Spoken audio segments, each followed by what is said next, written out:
you are. Fantastic. Good to meet you. How are things? How you doing? I'm good, thanks. I'm good. How's everything been coming along? My study's been coming along, but of course, that's why I'm in your program. Fantastic, fantastic. Well, I'd be glad to help you out, of course. What's the biggest challenge you're facing right now? How could I best support you? I guess it'd be too melodramatic to say the LSAT, but that's too general. Sure. My biggest challenge is the is logical reasoning and reading comp. The games I'm getting the hang of. I mean, I started my study like March 1st, and I was aiming for the June, and quickly realized that wasn't going to happen after a few practice tests and some training in it. Self study, of course, all self study. Um, and so I pushed it off to August. But now it seems like I may be pushing it off again. I'm not getting my results. Either it's not coming quick enough or I'm too hasty. Either way, I'm still in the process of learning I'm learning these process. Sure. Um, Understood. Well, let me ask you this. I mean, aside from the fact that you're not getting the scores you want, what other reasons might there be for postponing? Is that pretty much it? oh no. It's exactly that's exactly it. I'm not trying to shoot for the stars, but I'm trying to shoot to get into law school. Of course, of course. so, What does your review process look like? well, I could tell you, starting in March 1st, I've been studying the three sections every single day up until I want to say Father's Day, which was yesterday. So I studied three sections every day about because I still have a work schedule. So I study between while I'm working because I'm working from home. And then at 5 o'clock, I will study from, let's say, 5 p.m. to like 3 in the morning. Believe it or not, the 3 in the morning, like I'm good at night. I really don't sleep at night. So it's not a bother to me. So this is why I get most of my energy at night. It's sort of crazy, but so I'm really percolated at night. So that's why I run it to late at night. And I've been doing that up until, like I said, maybe yesterday. Yesterday was the first day that I did not do any LSAT. Not one, I didn't even look at a book from March. So I've been really going at it real hard. I do three sections a day because what I've learned is that doing a section one day and coming back to it the following day or maybe 2 days later, it almost as if I forgot it. And so I try not to forget it. So I tend to do the sections, each section a day. Well, when I say each section, I mean all three sections a day, 2 or 3 hours reading comp, 2 or 3 hours on logic games and LR. So I been putting in a lot of work. Um, your videos are excellent because I've learned a lot since joining, which was just this June. The sufficient assumption and necessary assumption must be true. I've learned that those are, similar in category, and so I've learned a lot through those and been watching.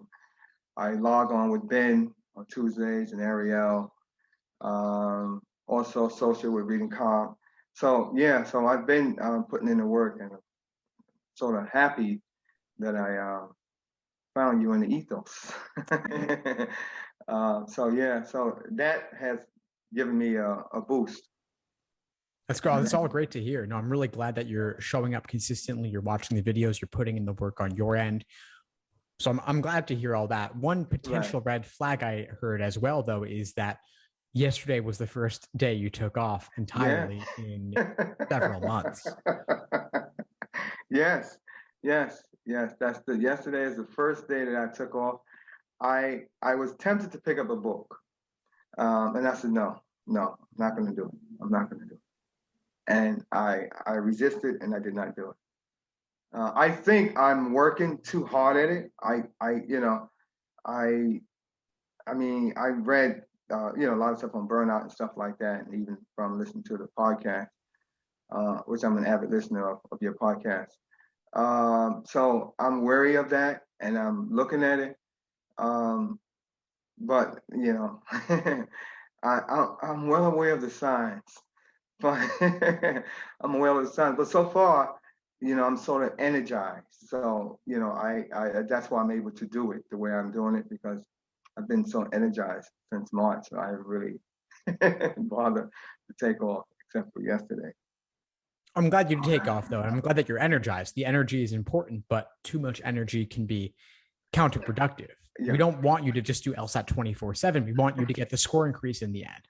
And right, if that actually requires stepping back a little bit, right. that might be all you need.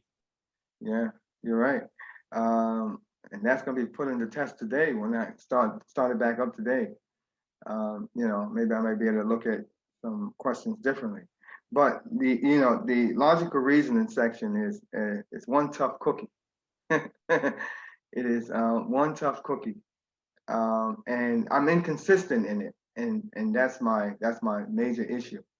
I could score. I can. I mean, I took 2 practice tests. I don't even really count the one I took in March because I was just started and I was like, fine. Then I took one again in April. And again, my scores are inconsistent. So that tells me that I didn't get it. I mean, I got it. I got it. Like I see my name on the test. I said, oh, that's my name. I would never forget it. But in the logical reasoning section and in that world, that can't be. I can't keep getting fluctuating score on the same question type. If I get an assumption question right today, I should be able to get an assumption question right tomorrow. Given the 2 styles within the necessary assumption, I still should be able to get it right. Well, I want to challenge that a little bit actually, because it's not always about the question stem type. Sometimes you get something wrong just because it's difficult, something about the stimulus, perhaps, or they were particularly sneaky with the answer choices. And so that's where that review process comes in. And the insights you gain from the review process, they take a little bit of time to percolate sometimes. And so that's where taking that step back, taking that day off, letting it sink in, kind of like how when you go to sleep, your brain is processing what happened during the day. If you never went to sleep, you never have the time to process that. And you mentioned about like staying up late to study. That's totally fine. I don't care when you study, as long as you also get the rest, you also get the sleep, and you're taking frequent breaks. But the breaks are incredibly important, and breaks plus continuing to deepen the review, that might be all you need, because I sense your dedication, you're putting in the work, and you're showing up. Right. So yeah, so perhaps the suggestion may be pulling back a bit, maybe taking maybe a day or two off. Yeah, a day or two off here or there. So maybe maybe 1 or 2 days a week you do 0, and then some days you do a lot, some days you do a little bit less. And by the way, showing up to class, showing up to the study group, that is LSAT prep time. It may not be you alone with the books or you alone with the questions, but you're still spending energy and mental stamina going through those problems with others. And so count that as part of the time, and give yourself the appropriate breaks as well. Right. I mean, you have about almost like over 200. I think I got to 100 and something. Okay. So nice. So that tells you I'm about to run out of your videos before, if I don't, maybe like you said, maybe I think I'm probably into it too much. Like I almost like want to learn it like it was yesterday, and learning, understanding the LSAT is not the process. It takes some time to acquire those. If you work through all videos, I'll be super impressed, and I'll find some more for you, because I'm sure there probably are more than 200 at this point. I watch them. I get my book to the site and the love hall that is posted, and I do the questions before, and pause the video and look at it and see if I get it right, and then look at the errors that I made, and those are exceptionally helpful. I mean, extremely exceptionally helpful. And able to look at the question differently. So yeah, I'm running through them. Awesome. That's great to hear. That is the goal. I mean, I put them there because I want you to use them. And it sounds like you're using them appropriately as well. You're pausing, you're going through the problem yourself, you're Right. coming back. And by the way, if you do finish all the videos, let me know. I'll find some more from the archives to share with you. But that's it. I mean, you're doing everything you need to be doing, except perhaps taking some of those breaks. So that's Right. my biggest suggestion for Okay. you. That's my biggest suggestion here. Right. I'm definitely going to do that. Pull back maybe a day or two. You know, just to give my, like you said, give my brain a chance to process it, to undertake it. Maybe I'm not doing that enough. In fact, I know I'm not doing that enough. Yeah. So I'm going to the reading comp. Again, I have the same problem. The reading comp. Sometimes I get 15 right. Sometimes I get 10 right. And I look at the type of questions that I get wrong. I almost know without even, if I look at the question and guess and say, okay, this is probably what I'm going to not do too good on, and usually I'm right at it. The inference questions, of course, surprisingly, I can't figure out for the life of me, but the main point questions I tend to don't get right, and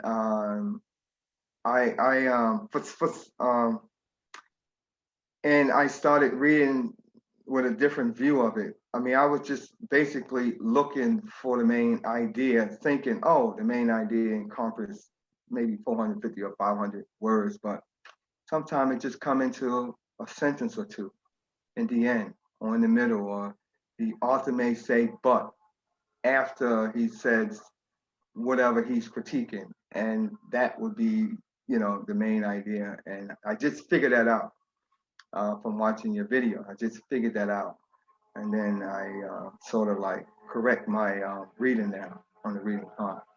So I definitely try to read with some insight. So I'm trying to fix that problem. Logic games. I think I probably did. I don't know how many logic games I do, but I do them. I do a lot of them. I do a lot of them. I did. Man. uh, I don't know, maybe like 50 so far. Maybe like 50. I got enough material to run the course all the way through, even the books, the Law Hub. So I have enough to do it with, but I just want to make sure that I, feel comfortable when test time comes, that I've seen enough of the question types where I don't have to wonder, where they're coming from. That's great. No, yes, I agree. The exposure is a big part of it. So for logic games, yeah, 50 games is great. I would do even more to get a wider variety. Right. Both with regard to the curveballs and then to help you see the patterns in the more classic game types. With reading comprehension, you're absolutely right. The main idea, they're very tricky about that. The main idea, the main point. It doesn't have to summarize the entire thing. Right. It's got to be the major takeaway. And they often articulate that major takeaway in just a sentence. So if you find that sentence that seems to capture why the author wrote that, let that be your prephrase your prediction when you go into the choices. And if nothing looks good, then you work by process of elimination. They're really good at making that right answer seem unappealing. Right. Yeah. They definitely do. They work hard at that. They've been catching me, but I don't think they're going to catch me with the main idea anymore. And I don't take notes. I started out taking notes and highlighting and doing all that process to try to remember. And I've learned through this process that the quickest way to get this information and synthesize it is just read it and say to myself as I'm reading, what's he talking about? Why is he saying this? What's his evidence? And as I'm being active in that process, I tend to remember more, but I have to immediately go to the question because that's short term. If if another thought come to my mind, those questions might as well be foreign language to me. So so I run right over to the questions and read it. And I found that has been helping more than taking notes. Sort of like an active reading process. So that has come to bear with me. I like that process better. Again, I think I learned that on your channel. It sounds like you're doing exactly what you've got to be doing. So I would just say keep at it, keep reviewing, keep coming to class, keep watching the videos, and add in those breaks, and you'll be good. Right. Yeah. No. Yeah. Yeah. Thanks for that, because this LSAT business is I call it an LSAT business because I think they're in the business of giving students a run for their money. They're very clever. They love their tricks. Yeah. I embellish it. I enjoy it. I love a good challenge. So, but I just, when I see this information, I just sort of like chuckle sometimes. Like, really? That's good. Have fun with it. Have fun with it. Have fun spotting the tricks. This can be an Right. enjoyable process if you let it, and it sounds like you are. Yeah. I'm trying to. I even set a date for law school. I'm not even thinking about anything but this LSAT. First hurdle out the way, and then I will worry about everything else. The application process, writing. I'm not even looking at the LSAT writing. I mean, that's like probably 5-10 minutes. I mean, it cannot be harder than this test. I don't think any process is harder than this test. I don't. This exam is extremely difficult, and it can give you a run for your money, like you said. But after this, you knock this out of the way. Everything else related to admissions is much easier. Exactly. I'm not, my goal is a 180 on the test, but I say that because there's no reason why I should not shoot for the top. And if I land in the middle, I'm fine. I'm happy. I don't have a strenuous goal to say, oh, if I don't get a 180, and then this test is no good for me. No, but my goal is 180 because I want to challenge every question on the test. But I understand that looking at the test, as much time I has put in this test, I know for a fact that this test has not been created for you to complete the entire test. I know that. From the questions they ask to the timing, I know it's not designed for the average person to complete that test. And that I know. That is sunk into my heart. But with that in mind, that's what I'm still shooting for, to complete the entire test and score an 80. And then I will see where it lands when I go through that process. So I train for the marathon. I may not make it 4.5 hours later. I'm going to cross that finish line. So that's my preparation for the LSAT. I'm in it for the long haul, and I'm just having fun doing it. That's the only way I can look at this. This is like a football game. I'm out there just to catch the quarterback and sack him. If I don't get him, okay, fine. This is exactly the right mindset. I love to hear this. Yeah, you aim for the 180. You always aim for the 180. Even if you fall short, it pushes you to do more. It pushes you higher in the end. Right. Yeah, that's definitely my mindset. So so that's the games, that's the reading calm and logical reasoning. The fact that they made it a flex, and really I couldn't care if they made 1 test, 2 tests, 3 tests, 4 tests. It doesn't matter. It doesn't matter. 5 tests, 6 tests, the concepts are the same. They test the same skill set. If it's 1 reading comp, if I know the skill set, you give me 10 reading comp, I should know the same skill set. Questions would be harder, but still I still should know it. So that's why I was aiming for originally. I was aiming for June. I said, oh, there's only 3 tests. Perfect. Oh, yes. But I realized that what? I mean, I can take 3 tests and get all 0. I can get them all wrong, or I can take the 4 tests with the experimental and get them all right. I mean, it's not gonna cost me too much the way that It doesn't matter. It's this. Yeah. It doesn't matter. It's the same material. So You'll get this. You'll be good. I apologize. I've got to sign off. I have another call. Okay. But it was great connecting with you. And I really enjoyed the chance to meet. Keep at it. Keep showing up to class. Keep putting in the work. And reach out if you need anything at all. I'm happy to help. Thank you. Thank you. Thank you. Yeah, of course. All right. Have Bye. a good one. Okay, Bye, you Tony. too. Thanks for tuning into the show. Please subscribe if you haven't done so already to be notified of new episodes as I release them. And feel free to reach out if you need anything at all as you move forward with your prep. I'm happy to help however I can. In the meantime, I'll wish you all the best and take care.